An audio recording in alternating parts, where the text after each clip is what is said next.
저를 통해서 몇 달간 설교를 들으셔서 아실 테지만 제가 그렇게 재밌는 이야기를 잘 못합니다.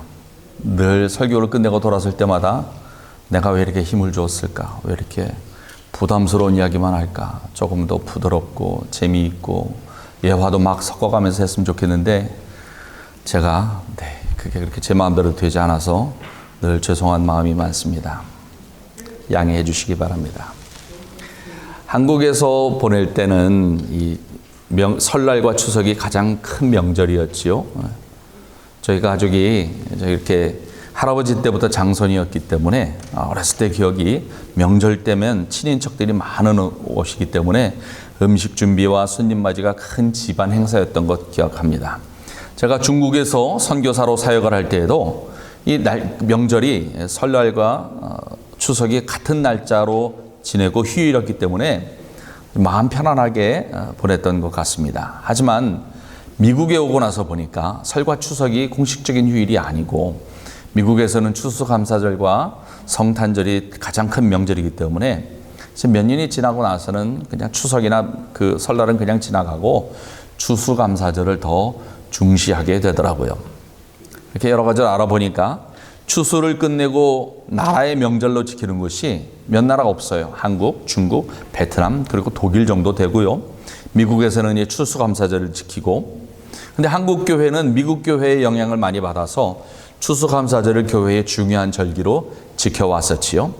제가 기억하기로는 80년대까지만 해도 미국과 같은 시기에 똑같은 11월 셋째 주에 추수감사절로 지키다가 90년대 이후에는 한국적인 상황에 맞춰서 날짜를 추석에 맞추든지 아니면 10월로 땡기든지 하는 경향이 늘어나고 있는 것을 기억합니다. 유럽에서도 9월이나 10월 사이에 각 나라의 상황에 따라 이렇게 추수감사절을 지킨다고 이야기를 들었습니다. 어쨌든 1년의 농사를 다 마치고 추수한 후에 하나님의 은혜에 감사하는 추수감사와 추석은 제가 볼 때 참 올바른 정말 좋은 행사인 것이 틀림없습니다. 성경에서도 초막절을 추수감사절로 인식을 하고 있고요. 엄밀히 말하면 6월절을 제외하고 오순절도 맥추절로 불리는 것이 하나님의 중요한 절기를 대부분 추수한 다음에 여러 곡식이 추수할 날짜가 다르지 않습니까? 그 다음에 배치하셨기 때문에 대부분 추수감사로 불러도 무방하지만 아마도 초막절이 가장 추수감사절다운 그런 것은 1년의 마지막 추수를 끝난 뒤에 지키는 절기이기 때문에 그런 것 같습니다. 그런데 이 초막절이 오늘 우리에게 주는 깊은 영적인 의미가 있음을 깨닫게 되었습니다. 그것을 우리 같이 한번 나누어 보도록 하겠습니다. 그 첫 번째는 뭐냐 하면 초막절의 시기와 그 이유에 대한 것입니다. 초막절을 지키라고 하는 것은 간단합니다. 레위기 23장 43절에 하나님 말씀하시기를 이스라엘 백성들이 일주일 동안 초막에 거주해야 하는 이유는 하나님이 이스라엘 자손을 애굽 땅에서 인도하여 내던 때에 광야에서 40여 년간을 초막에 거주하게 하긴 그 역사적 사실을 이스라엘 백성들이 잊지 말고 대대손손이 알고 기억하게 하려 한다고 말씀을 하셨어요. 이는 여호와 하나님이 이스라엘의 하나님이기 때문이라고 또 말씀하셨지요. 여러분 6월절은 아비벌에 지켜야 되는데 그 히브리 원력이거든요. 그건 6월절 사건이 진짜 벌어졌던 그 시간이었고 그 6월절이 얼마나 중요하냐면 이스라엘의 구원에 있어서 가장 큰 사건이었기 때문에 하나님은 그 당시 다른 민족과는 다르게 이스라엘에게 아비벌 즉 6월절을 지키는 그때를 이스라엘의 새해로 시작하라고 명령하실 정도였습니다. 그래서 이스라엘의 달력은 양력에서 2달 정도가 늦어집니다. 그리고 77절 오순절도 신명기 16장 12절에 의하면 이집트에서 종되었던 것을 기억하라고 오순절을 만들으셨어요. 그리고 사실은 이스라엘의 3대 절기인 6월절과 오순절, 초막절이 다 출애굽 사건과 직접적인 연관이 있습니다. 그런데 하나님께서 이 초막절을 가나안 땅에서 마지막 대추수가 끝난 다음에 지키도록 명하셔요. 사실 이스라엘의 달력으로 봐서는 1년의 마지막 행사인 것이지요. 신명기와 레위기에 의하면 타작마당과 포도주 틀에 소출을 거두어 드린 후에 초막절을 지키라고 합니다. 초막절을 출애굽기 23장 16절에서는 수장절, 즉 가을에 농작물을 거두어 창고에 들인 후에 드리는 절기로 표현하고 있습니다. 그래서 그때에는 하나님이 주신 지난 1년 동안의 농사를 잘 짓게 해주심에 감사하는 마음을 가지고 모여서 추수감사도 하고 조상들의 광야 생활을 기억하는 그런 절기입니다. 자, 여러분 어떠십니까? 초막절은 추수감사에 대한 것과 광야에 대한 것이 함께 연결된 것입니다. 어떻게 생각하십니까? 이 조합에 대해서. 잘 어울리는 조합인가요? 저는 이것을 보면서 이 두 가지는 상호 모순적이에요. 어떻게 보면 역설적이고 패러독스입니다. 왜 그런지 한번 살펴보도록 하겠습니다. 하나님이 유월절은요, 광야 생활 중에서도 지키라고 명령하셨어요. 그리고 실제로 그렇게 했고요. 40년 내내 유월절을 지키다가 여호수아의 인도에 따라서 요단강을 건넌 후에 가나안 땅에서 첫 번째 유월을 지키면서 가나안 땅의 곡물을 먹자 그날 이후로는 더 이상 만나가 내려오지 않았다고 기록되어 있습니다. 여호수아서 5장 10절부터 11절에 그렇게 나왔는데요. 하지만 오순절과 초막절을 제정하실 때에는 먼저 말씀드린 대로 가나안 땅에서 농사를 짓는 것을 전제로 날짜를 정해 주셨어요. 농사 짓고 추수한 곡식이 있은 뒤에 그 곡식을 기반으로 해서 일주일을 쉬면서 하나님을 기억하고 모여서 예배드리고 함께 즐겨야 한다는 것이지요. 그래서 초막절을 추수감사로 이해할 수 있는 것입니다. 그런데 그 장막절을 집 앞 마당에서 초막을 지어놓고 산다는 것은 무엇을 말합니까? 광야 생활을 기억한다라고 하는 것입니다. 사실은요, 이집트에서 가나안까지는 짧으면 한 달, 길어봤자 2달 정도면 도달할 수 있는 그런 거리입니다. 솔직히 말하면 40일 정도면 어느 정도 지나갈 수 있는 그런 거리였어요. 그래서 이스라엘 백성들이 급하게 장자의 죽음 재앙 이후에 유월절 행사를 치르고 나올 때 몇 년 살 준비를 하고 나온 것이 아니고 몇 달 정도 먹을 양식과 약간의 옷, 가재도구 그리고 간단한 텐트만을 가지고 나온 것입니다. 그래서 홍해를 건너고 나서 홍해를 돌면 또 많이 걸리거든요. 그러니까 가로질러서 온 거예요. 지름길로. 홍해를 건너고 나서 더 이상 쫓아올 이집트 군대가 없으니까 이제 편안하게 광야에 텐트를 치고 먼저 12명의 정탐꾼을 보내서 가나안 땅을 어떻게 가야 들어갈지에 대해서 결정하려고 했어요. 그랬는데 글쎄 젖과 꿀이 흐른다는 그 가나안 땅에서 그들이 돌아올 때 사람 키만한 포도송이를 들고 그 증거물로 가져왔던 그 10명의 정탐꾼들이 가나안 땅은 좋기는 하지만 거기 사는 사람들이 장대해서 그들이 볼 때 우리는 메뚜기만도 못할 것이라고 부정적인 보고를 해버려요. 그걸 또 이스라엘 백성들이 냉큼 받아먹었어요. 몇 년 전도 아니고 몇 달 전에 여호와 하나님께서 10가지의 재앙을 통해서 이집트를 징계하시고 자신들을 이끌어내 주셨던 그 하나님을 못 믿고, 아니 그 다 기억 못한다고 할지라도 홍해를 건너고 들어온 게 그게 오래전이 아니잖아요. 이집트 군사들이 그렇게 홍해에서 수장당한 것을 자신들의 눈으로 확인하고도 불신앙과 불순종을 저지른 것입니다. 그래서 하나님이 화가 나셔서 징계하시고 심판하셔서 정탐꾼들이 다녀왔던 그 40일을 1년으로 환산해서 40년을 광야에서 보낸 것입니다. 생각해 보세요. 200만 명의 사람들이 광야에서 먹을 것, 입을 것을 어떻게 마련합니까? 불가능해요. 그래서 하나님이 만나를 보내주셨어요. 만나는요, 요즘 말로 얘기하면 우주식량이나 전투식량 비슷한 것입니다. 한마디로 말해서 광야에서는 스스로 자급자족할 수 없었단 말입니다. 능력이 없거나 힘이 없어서 그런 것이 아니에요. 환경이 불가능했다고 하는 것입니다. 우리가요, 자기의 능력이 객관적으로 알아서 부족하면 오르지는 못할 나무는 쳐다도 안 보잖아요. 하지만 모든 것을 다 할 수 있지만 정말 아무것도 못하는 상황은 대부분의 평범한 사람들에게도 정말 절망적입니다. 하고 싶어도 못하는 그 마음은, 그 상황은 우리를 우울하게 만들어요. 그렇다고 이스라엘 백성들이 우울해지지는 않았어요. 왜냐하면 왜 그런지 알잖아요. 자기네들이 불신앙을 했고 불순종했기 때문에 심판을 받고 있는 상황이니까 하나님 원망하지도 않았는데, 원망해서는 안 되는데, 근데 이스라엘 백성들은 뻔뻔하게 고기 좀 먹고 싶다고, 파 좀 먹고 싶다고 불평하다가 하나님이 그래 옛다 먹어라, 메추라기 먹다가 다 먹다가 죽지 않았습니까? 그리고 그렇게 하나님의 징계의 기간이니까 마치 감옥에 갇혀 있는 듯, 광야라는 감옥에 꼼짝없이 갇혔어요. 그렇죠? 하나님이 주시는 만나만 줄기차게 먹을 수밖에 없었어요. 다른 게 먹을 게 없으니까. 그게 무엇 맛이겠어요? 만나가 구워 먹고 쪄 먹고 비벼 먹고. 한국 사람은 삭혀 먹기 좋아하는데, 근데 그게 하루만 지나면 상해버리니까 그럴 수도 없고, 이것도 못해보고 저것도 못해보고 그냥 먹는 수밖에 없는 것입니다. 그냥 평생 맥도날드에 가서 그냥 햄버거만 먹는 거하고 똑같았을 거예요. 우주식량, 전투식량이 뭔 맛이 있겠습니까? 다행히 하나님이 영양소는 다 채워주셔서 병은 안 걸렸어요.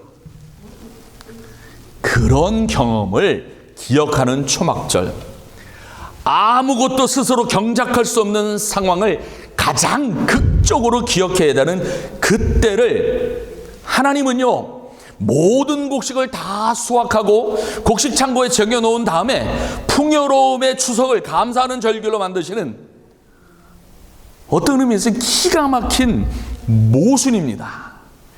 기가 막히지 않습니까? 하나님의 의도가 여기 있어요. 너희가 광야에서는 스스로 아무것도 못하고 내가 주는 것만 먹을 수밖에 없었지만, 이제 하나님이 약속하신 곳에 와서는 하나님의 허락하신 노동을 마음껏 할 수 있고 자신의 노력의 대가를 즐길 수 있는 날로 만드신 것입니다. 감사합니다 할 수 있는 거예요. 물론 그 노력의 대가를 내가 즐길 수 있는 것도 큰 은혜입니다. 하나님의 저주를 받으면요, 내가 노력한 것, 수확한 밀을 내가 못 먹고 내가 직접 담근 포도주를 먹을 수 없다라고 하나님이 분명히 저주하셨어요. 경고하셨거든요. 우리가 정말로 어려웠던 어린 시절이나 고난의 시기를 경험한 사람들은 그때를 기억하면서 현재 우리가 누리고 있는 모든 것에 감사를 할 수 있습니다. 달콤한 음식의 맛을 극대화하는 것은 설탕을 더 넣는 게 아니라고 하더라고요. 그러면 토악질이 나온대요. 느끼하대요. 소금을 조금 뿌리면 그 달콤함이 확 살아난다고 하더라고요. 눈물 젖은 빵, 고난의 떡을 먹었던 사람만이 지금 먹는 빵의 달콤함을 깊이 만끽할 수 있습니다. 하나님이 깨닫기를 원하시는 의도는 바로 이것입니다. 지금 내 상황에 정말 감사하는가?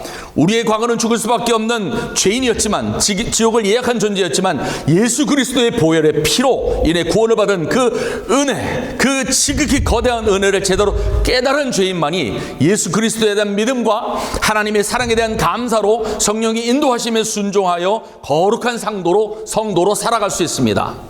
여러분 이것을 믿으십니까? 네.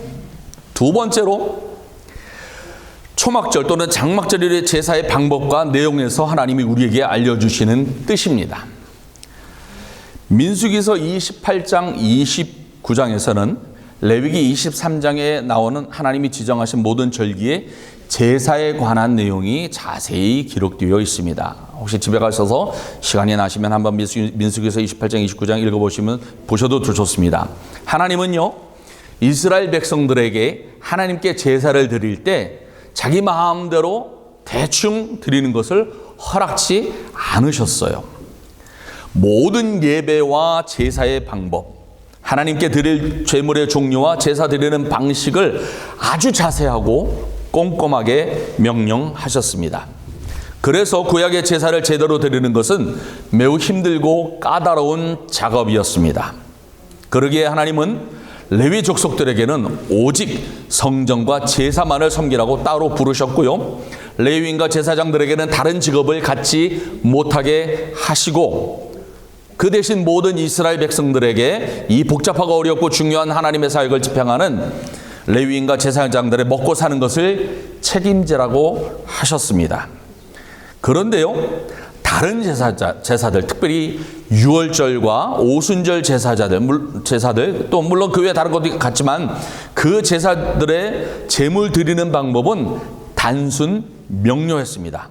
이스라엘의 3대 절기인 유월절과 오순절, 초막절은 대부분 7일씩 보냈었는데 첫날부터 마지막 날까지 제사 드릴 제물이 방법이 동일했습니다. 예를 들어서 유월절은요, 수송아지 2마리와 순양 1마리, 그리고 1년 된 순양 7마리를 일정한 소재와 함께 드리며 속죄제로 순염소 1마리를 드리는데 7일 내내 같은 수로 드리는 것이지요. 하지만 초막절은 달랐어요.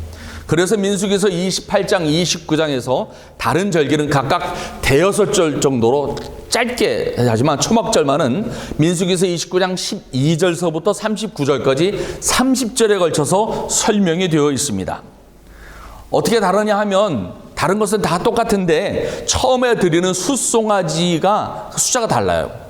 첫날에는 13마리를, 둘째 날에는 12마리, 셋째 날에는 11마리 이렇게 쭉 나가서 마지막 날 제7일째에는 7마리로 마감이 되는 것입니다. 더구나 초막절은 8일째에도 성회로 드려야 했기 때문에 그날을 장엄한 대회로 지키라고 하셨고 복음서에서는 명절 마지막 날 큰 날이라고 설명이 되어 있습니다. 왜 그럴까요? 왜? 많은 성경학자들은 그 이유를 제물의 숫자에서 의미를 찾습니다. 초막절 제물의 종류별 숫자를 보면 7과 연관이 되어 있습니다. 특별히 수송아지는 총 70마리예요.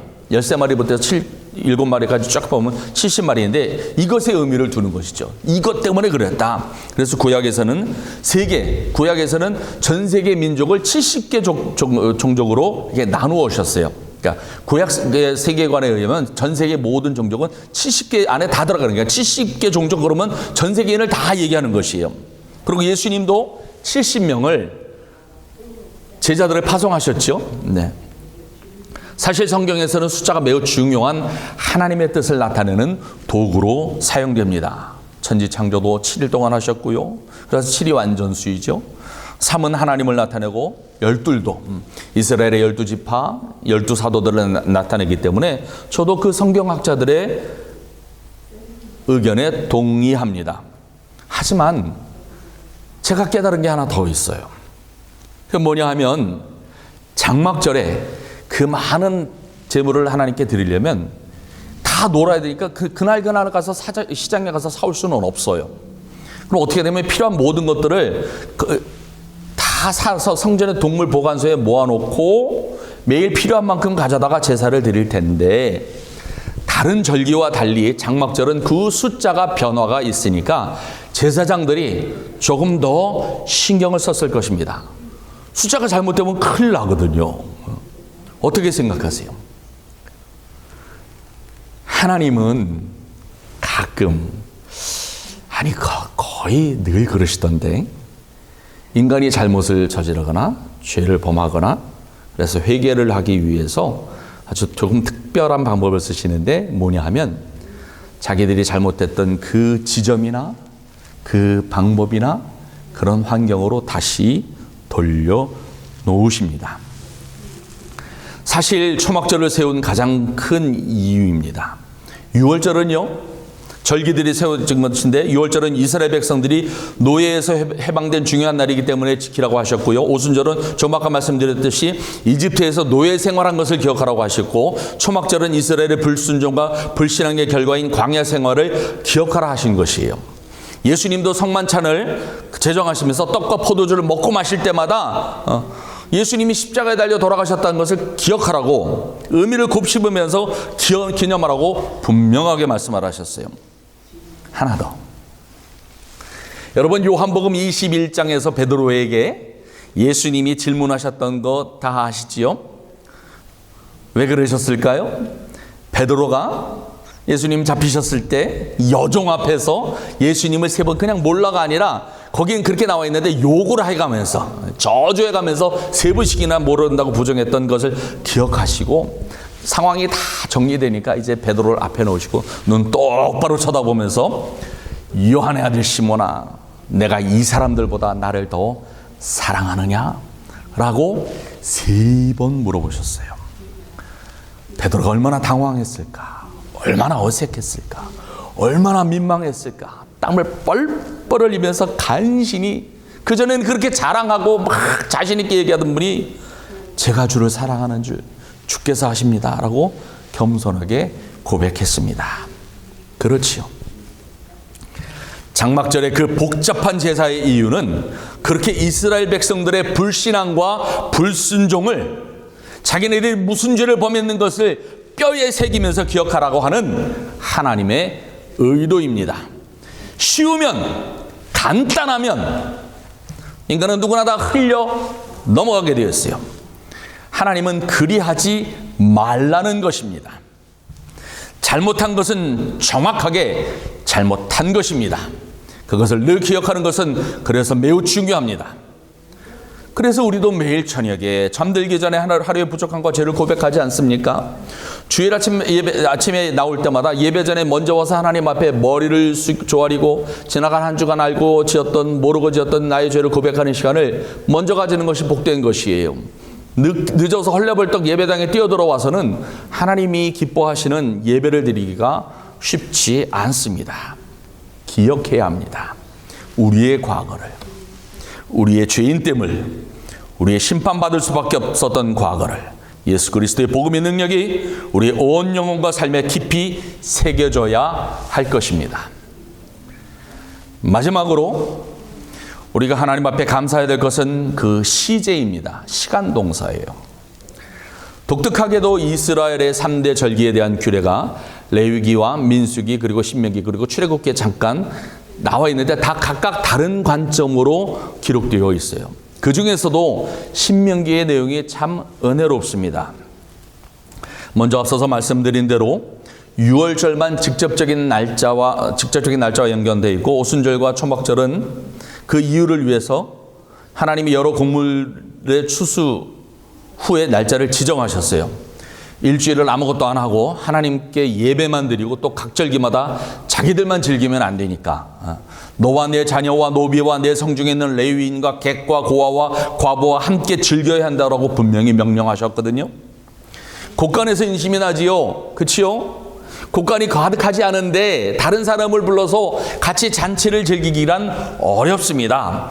하나님이 다 그런 것을 고려해서 날짜를 선정하신 것입니다. 그런데 말입니다. 그런데 신명기 16장 10절에 보면 내 하나님 여호와 앞에 77절을 지키되 오순절입니다.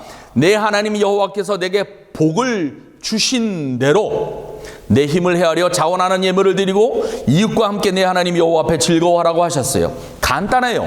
이미 하나님이 주신 복에 비례해서, 이미 주신 복에 비례해서 감사드려라라고 합니다. 많이 받았으면 많이 감사하는 거고 적게 받았으면 적게 감사하는 것이에요. 이것은 자연스럽고 당연한 것입니다. 그래서 하나님이 가끔 많이 받기를 원하시면 많이 주시더라고요. 많이 받았는데 여러분을 위해서 쓰지 마세요. 하나님께 드리라는 뜻입니다. 제 주변에서 내가 갑자기 왜 이렇게 복을 많이 받았는지 몰라요. 그리고 자기만 위해서 쓰다가 나중에 하나님의 뜻을 깨닫지 못해서 싹 걷어가시는 것을 여러 사람 봤습니다. 근데 그 오순절과는 초막절이 조금 다른 표현이 나와요. 신명기 16장 15절입니다. 우리 같이 읽었죠? 내 하나님 여호와께서 택하신 곳에서 너는 이래 동안 내 하나님 여호와 앞에 절기를 지키고 내 하나님 여호와께서 내 모든 소출과 내 손으로 행한 모든 일에 복 주실 것이니 너는 온전히 즐거워할지니라. 영어 성경에는 God will bless you라고 되어 있어요. 하나님이 복 주실 것이니, 하나님이 복 주셨으니 아니에요. 복 주실 것이니 라고 하는 미래형 표현입니다. 오순절에는 하나님이 이미 주신 복이라는 현재 완료형으로 나왔어요. 물론 신명기가 쓰여진 때는 아직 가나안 땅에 들어가기 전이기 때문에 미래형으로 쓰였을 수 있습니다만, 하지만 모든 성경의 단어들, 특별히 시제에 관한 단어는 그 실제적인 의미와 함께 영적인 의미가 분명하게 존재합니다. 그래서 우리가 구원에 관한 명제에 대해서 시제를 따져보는 것은 하나님의 섭리를 이해하는 데 매우 중요한 장치가 되는 것입니다. 여기서도 마찬가지입니다. 왜 그런지 제가 말씀드리겠습니다. 모든 성경학자들이 공통적으로 동의하는 것은 이것입니다. 이스라엘의 3대 절기는요, 예수 그리스도의 사역을 통해서 성도의 구원에 매우 중요하다는 것입니다. 유월절은 예수님이 십자가 사건을 통해서 구원의 완성으로 성취되었습니다. 예수님이 유월절 전에 돌아가신 것 아시죠? 오순절은 성령의 오심으로 완성되었고요. 그래서 남은 것은 초막절입니다. 그것은 예수님의 다시 오심으로 완성될 것임을 우리는 믿음으로 받아들이고 있습니다. 예수님의 다시 오심은 우리 믿음의 최종 목표인 것입니다. 예수님이 다시 오시면 여러분 어떻게 하실 거예요? 예수님이 오시면 반갑다고 보고 싶었습니다. 우리가 밥이나 함께 먹을까요? 악수 양발하고 한번 껴안고 끝인가요? 예수님 오시면 그러실 거예요? 아니잖아요. 예수님과 함께 천국에서 영원한 생명을 누리는 것입니다. 그렇습니다. 분명 초막절에 우리가 감사해야 할 것도 이렇게 하나님은 역설적으로 말씀을 하고 계시는 것입니다. 초막절은 무엇을 상징한다고요? 예수님 다시 오심을 상징하는 거예요. 예수님이 다시 오셔서 우리가 받을 것은 무엇입니까? 복이에요. 초막절에 지난 1년 동안 하나님이 허락하셔서 우리가 땀 흘려 가꾼 곡식을 추수하여 그 추수한 곡식으로 감사의 시간을 보내기는 하지만 우리가 막상 하나님 앞에 감사해야 될 것은 내가 받은 그것이 아니라 그 이후에 하나님이 내게 주실 그 미래의 것을 놓고 감사라고 하는 것입니다. 지금 받은 것보다 더 많이 주실, 더 높은 것을 주실 그 하나님께 미리 감사라고 하는 것입니다. 현재 내가 믿음으로 감사함으로 하나님께 온전히 예배를 드리고 믿음을 지켜나가면 하나님은 그 믿음의 대가를 가장 크게 주실 줄 믿습니다. 예수 잘 믿으면 우리를 현재 어려움에서 구원하시는 하나님의 도우심을 체험합니다. 그렇지요?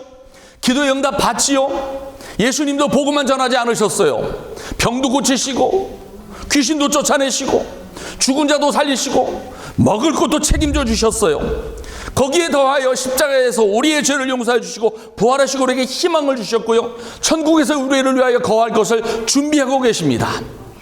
그렇게 우리의 현재의 은총을 바탕으로 천국잔치의 더 큰 은혜를 기대하라고 하시는 하나님으로부터 받게 될 영광스러운 구원과 성도의 미래의 축복을 기대하면서 감사라고 하는 하나님의 명령임을 우리는 믿습니다. 그렇게 믿으셔야 합니다. 결론을 맺겠습니다. 제가 또 흥분했습니다. 죄송합니다. 추수감사절인 오늘 우리는 무엇에 감사를 드려야 하고 무엇을 기억해야 할까요? 미국의 추수감사는 오로지 과거와 현재의 풍요로움에 감사하는 것으로 끝나지만 성경에서 말하는 초막절은 우리의 과거를 기억하면서 현재의 은혜를 감사하고 더 풍성한, 더 좋은 궁극적인 미래의 구원을 기대하기를 명하십니다.